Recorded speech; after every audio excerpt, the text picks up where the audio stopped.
A huge thank you to Squarespace for sponsoring today's video.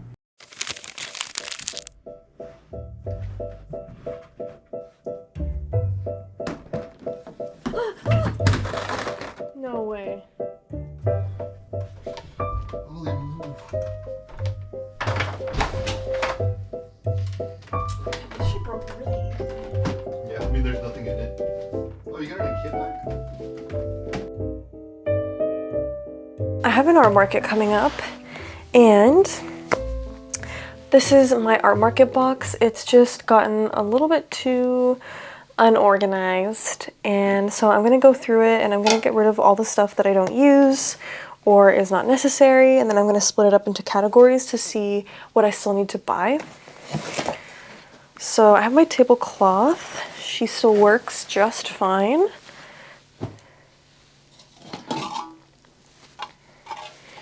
These are great for organizing a bunch of prints in a small area.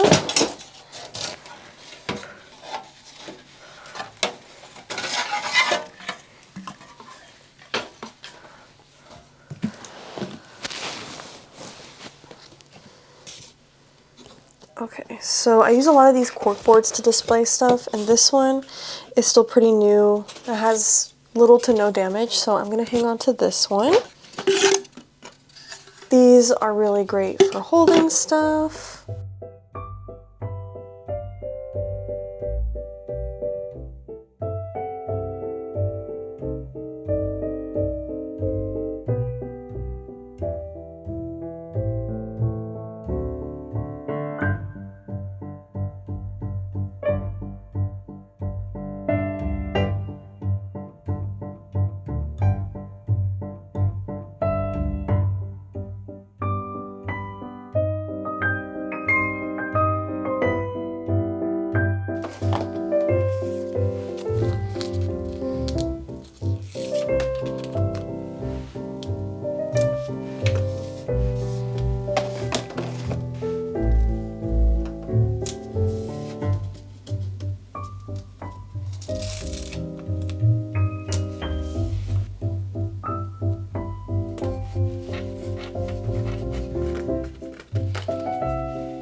I've finished up, pretty much, packing up all the prints in their little plastic baggies. And I, for markets, always take my larger paper goods in a little accordion like this, because that way they're protected, they're sectioned out for when people want a specific print. I can see very clearly where it is. So this is really great for transportation of prints. I also have sticker sheets in here, but I'm still probably going to print out a few more prints because I ran out of a few popular ones. But regardless, I don't normally take a ton of prints. Like, I'll take maybe 10 to 15 of each, just because prints are not like the most popular thing at markets, at least for me. For me, stickers and washi tape is definitely like the main thing. And now I'm gonna move on to pricing the very few ceramics that I have left. I have like a couple desk buddies, and I have this peach tray. So when it comes to ceramic stuff, I've sold a few, like very few. I like to label the actual price on each individual one, so that way people don't feel the need to like ask me. And I feel like when you shop for things, you kind of instinctively like pick it up and turn around, you know, with the price. And then I just put the little sticker on there.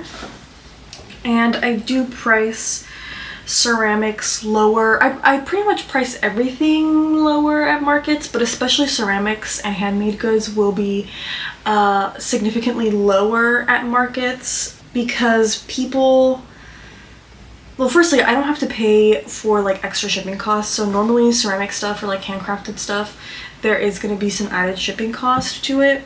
Normally in markets, people, because it's like not as niche to you, people are not simply like as willing to buy or whatever. And also most of the time in the past that I have handmade stuff at markets, it's stuff that's like left over from shop updates. So normally just price it lower.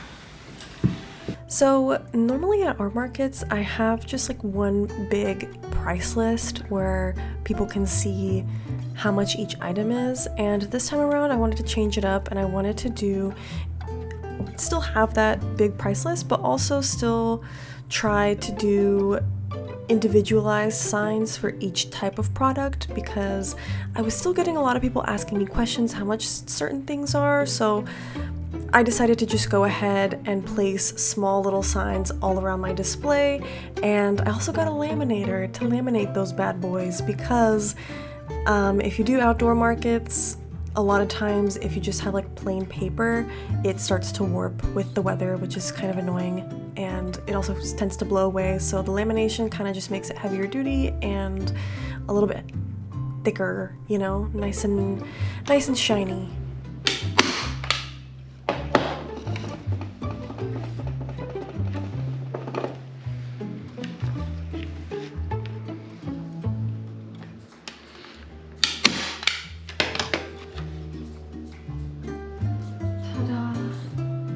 Oh, fuck. It looks really nice.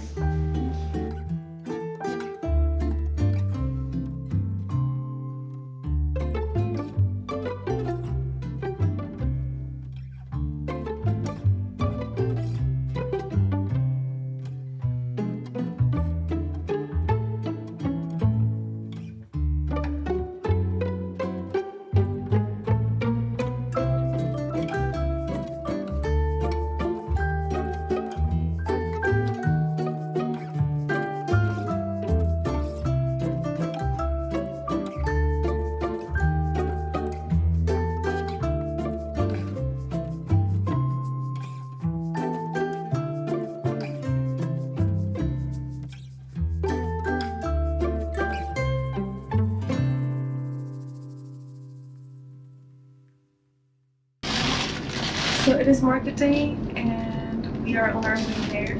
So I thought I would show you guys what I'm bringing with me as far as like necessities, I guess. So, I mean, I carry these whenever I leave the house for more than like 4 hours, but Pepto and ibuprofen for emergencies. I have a little bag of tools. So I have some extra washi tape, scissors, pen,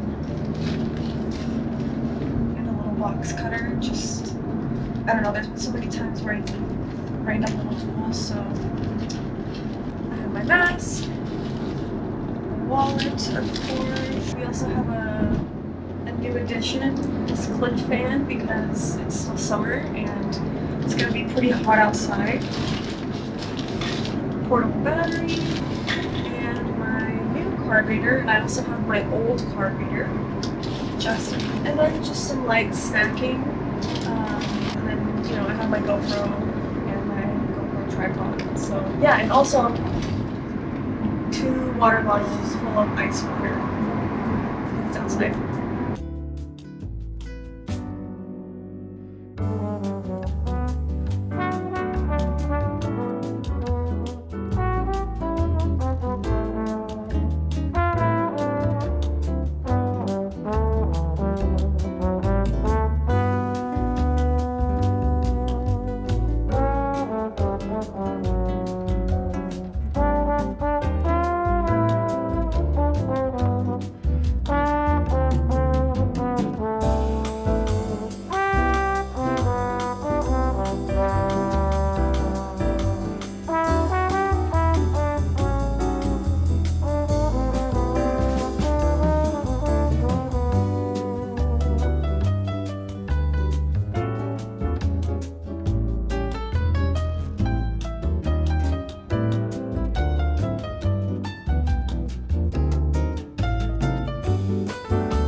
It is early in the morning. Look at the sun shining. But it is the next day after my art market, and I wanted to report back to you guys with my findings. Okay, so I have done this exact market before, and the last time that I did it, I made $495.16, and I made 45 sales, and my average sale was $10.36. And then this time around, I made $865.66 with 76 sales, and my average sale was $11.11. So definitely a really big improvement. I basically doubled my sales within the same market, which is really nice. And just for some more context, this market is a very short market. It is only 3 hours long, and it is exclusively to students, I guess, because it's on campus. I think the things that I changed definitely worked. The first time that I did this market, I did not really think about my demographic. That's definitely something that I learned the last time I vended at this market, that I really need to think about the demographic and who I'm going to be selling to specifically in person. And, you know, because they're students and they're between classes and stuff, they're not going to want to spend a lot of money. You know, they kind of want to get in and get out kind of fast. So I kept that in mind and I made some changes. You guys saw I made individual signs for almost every single product. I found that when I just had one sign with like a long price list, which I still kept, I still had it this time just so people could reference back to it. But whenever I only had that and I didn't have little individual signs pointing out each price where each product was, I had people constantly asking me how much each thing was. The only thing that I had people asking me the price of were the keychains, and that was because that was the one thing that I forgot to make a sign for. I didn't make a sign for keychains, and that was the only thing that people asked me about. Everything else, I really laid it out nicely for everybody, and they knew how much it was. And going off of that, I also learned that people are very shy when it comes to asking for prices, and I think maybe you can relate to it too. I do too. Like whenever I have to ask for how much something is and then it ends up being more than I wanted to pay, you know, it's kind of like uncomfortable maybe, or you kind of have to play it off. So laying out the prices for everyone and not for them to not have to ask you, I feel like leads them to be more comfortable and can lead them to buy something. Putting up all that signage was definitely a huge improvement, and also I studied my demographic this time and I knew it was going to be students, so I offered everything at a slightly lower price than I do online. I already do that. Normally it'll be a few cents less just because I don't have to pay shipping costs, and cents are just kind of annoying to deal with if I'm taking cash, so I try to make everything whole dollars. So I already do that at art markets, but this time specifically, I reduced most items like a good 10% probably, because it is students and I want to give them a discount. And also I had some deals going on. Maybe you guys saw my signs where it was like the stickers were either $4 each, or they could be 3 for $10 instead of $12. So that was a really big incentive that a lot of people really liked, and I made a lot of sales in stickers because people wanted to buy 3 instead of 1. I did the same thing for the washi tape. I did the same thing for sticker sheets. The things that I changed this time around really did work. I was able to double my sales. And now I am going to answer some questions I posted on my Instagram, asking you guys to ask me some questions you wanted me to answer at the end of this video, just to like cover all my bases when it comes to art markets. The first question is, do people try to haggle with you? And if so, how do you handle it? And I've never had anybody try to haggle with me. I've never had anybody ask me to give them an item for a lower price. I don't really know what I would do in that situation. I feel like I would be like, oh, sorry, all the prices are firm. That's probably the thing that I would say. So if someone tries to haggle with you, just like right off the bat, tell them prices are firm, instead of creating like a back and forth. And then we have another question that says, can you teach me how to track my inventory in a way that makes sense? So this question is kind of general, so I'm going to answer it in the ways that I think they're asking. So if you mean in a literal sense, like knowing the numbers of your inventory, I have my inventory connected to my Squarespace. which is pretty convenient. So I don't have to really worry about that. But as far as like keeping track of your items at actual markets, like where you have them and knowing where to reach and stuff, I have a little organizer box that actually broke. It was still functional, but I have to get another one. I have a little, like, I think it's like a scrapbooking box. It's from Michael's. I will put up a picture. That is really great for any small items. I keep all of my stickers and all of my pins in there. And I also got it in a clear color so that way I can kind of see into them, and then I can reach into each little individual box and see what I need to get. And then as far as everything else, I put out all my prints on display, and I this time around have wrapped them in plastic, so I don't even have to like grab it from them. They can just grab whatever print they want. And the washi tape display, as you guys saw, I also have it all laid out. My keychains, I also have them all laid out. So really the only thing that I'm reaching for are the stickers, sticker sheets, and pins. And then I might have like an extra few in the back. I might keep it in my little wagon or right next to my organizer box. And I usually try to keep everything in the original packaging. Like for example, my croc gibbets came in like a big Ziploc each, divided into design, so that's really handy. So yeah, I just try to keep everything divided and usually behind like the little stand setups that I have. The next question is, how do you find art markets? I got this question a lot. So it's definitely going to depend on your city. I think that the bigger your city, the more likely you're going to have more markets in your area. So firstly, I would say look on Instagram, look up your city and then art markets or market, and you will probably very likely find a lot because most markets market themselves on Instagram. A lot of them have their own Instagram page where they will give you details about your market and give you details on how to apply. Like, they make it really easy now, so I highly recommend looking up your city and then art market after it on Instagram, and that is probably the easiest and fastest way. Besides that, the other recommendation that I have is going to them in person. So if you don't get a lot of information from an Instagram page or something, you can still look them up and then go in person. You can talk to the vendor there, just be like, hey, who organized this event? I just wanted to talk to them. And they will probably tell you. I have people asking me all the time, who can I contact to vendor here? And I just tell them, hey, look for this person or anybody wearing this shirt. So yeah, it's super easy. Do not be intimidated. If you don't get a lot of information online, like I said, just go to them in person, get to know the market, and just ask around. I answer those questions all the time. The next question is, does it matter how big the event is that you want to have a stall at? So to me personally, yes. I have never done any conventions, and I have also never done any markets where I have to pay a vendor fee. All of the markets that I have done, I have never had to pay a fee, which is amazing.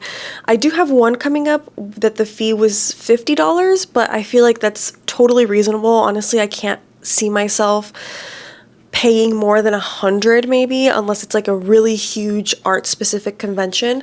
And I don't really do conventions, mainly because the ones that we have here in my city where I'm from in Houston, they're mostly all like gaming or anime and stuff like that. And I think if I had a lot more fan art, I might consider going into the conventions. But I've noticed kind of that whenever I go to markets that are more fan art or anime based, I don't make as many sales. And that's just simply because people go to those markets to buy those specific things and I don't sell that. So yes, it matters to me. I don't really see myself paying more than $100 for a vendor fee. And I personally, because of the products that I sell, I like to stick to art markets or like local business markets because I just tend to sell better there. So I think it depends on what you sell. Oh yes, and I got a lot of questions about what products do really well.